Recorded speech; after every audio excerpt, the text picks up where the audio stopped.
今年環球出現兩次令市場始料不及嘅黑天鵝事件，而嚟緊星期日嘅意大利公投，會唔會有第三隻黑天鵝出現呢？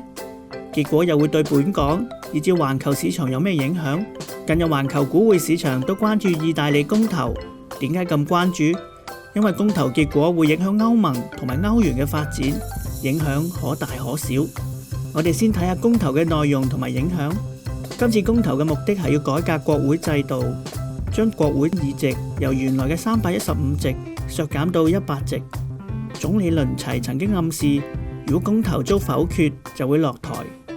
咁樣在野黨五星運動就有機會上台，或會跟隨英國步伐發動脫歐公投。根據最新民調，反對憲法改革嘅支持率有40%，領先支持陣營。公投會唔會最終遭否決呢？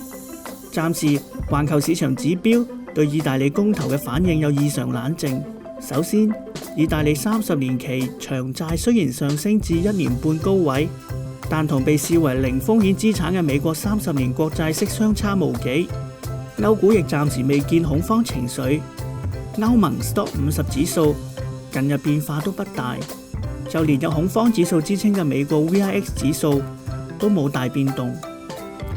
莫非真係黑天鵝見得多，再見亦平常？專家就認為，即使公投遭否決，間接引發推動脫歐公投，過程亦會相當漫長，市場唔會一下反映出嚟，但間接影響係會有嘅。即係當你一件事拖到好長嘅時候呢，嗰即係反映落個價格度嘅結果就會好唔同咯。好似呢件事咁就係啦，你而家即使話真係話脫歐咁拖幾耐呢？係咪拖下可能都冇嘢？即係有好多時嗰個震撼呢，係一下子嚟。譬如你歐債危機咁樣，即刻還唔到債，咁啊即係梗係即刻出問題，即刻違約，可能好多嘢一連串好短期內會出事。咁但係而家佢唔係啊嘛，而家即使你話最壞結果佢真係脫歐，咁脫歐咁又點呢？即係脫歐都唔一定話歐元會散，或者從此冇歐元都唔係噶嘛。咁經過之前嗰幾年呢，其實而家即係香港銀行喺嗰邊嘅所謂即係 exposure 咧，應該就唔係咁大咯。佢如果真係出問題，嗰個影響直接嘅影響係唔會好大嘅。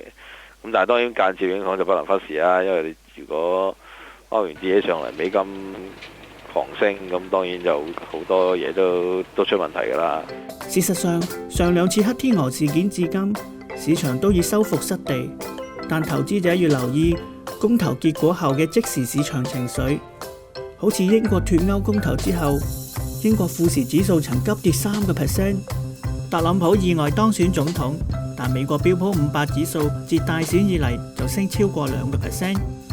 今次意大利公投預計會喺本港時間星期一早上7點前有初步結果，所以亞洲市場會率先反映，港股短線波動在所難免。